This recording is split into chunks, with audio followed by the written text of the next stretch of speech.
NASCAR Injustice Volume 2. Going to concentrate on the 1993 World 600. First 600 ran at night. Or literally started in the daytime, run at night. It was actually a fairly quick race for some strange reason for a 600-mile race. And going to talk about the late great Dale Earnhardt. First, and remember, pit road speed limits had only been around a couple years at that time, because before, I believe it was 1991, with some tragedies on pit road, including the death of Bill Elliott's crew member Mike Rich, there were no speed limits on pit road. Watch some of these old races on YouTube and watch them come down pit road.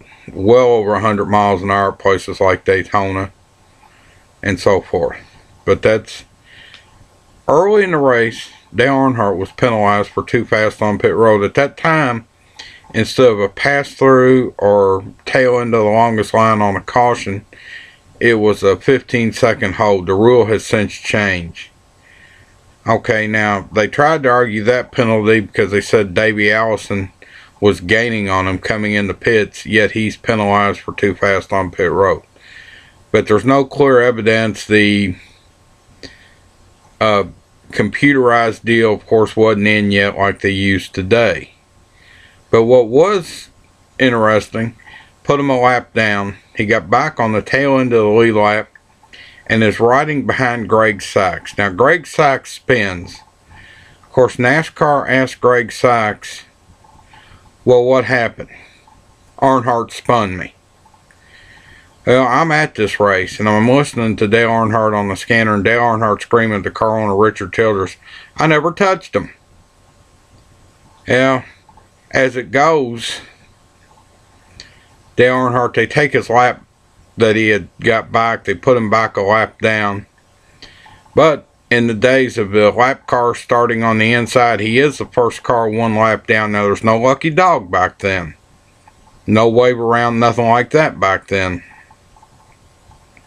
He's on the inside, coming to the green. Ernie Irvan, I believe, is leading the race. Tries to run him on the grass, but Ernie Irvan needs to go back and watch the Winston from a few years before that, because Dale Earnhardt could drive in the grass.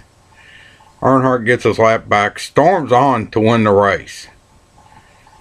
In fact, on the way out, they're playing Performance Racing Network over the PA, the Speedway Motorsports Radio Network, playing it on a PA, and I think it was Buddy Baker. Remember, it's been 20 years ago.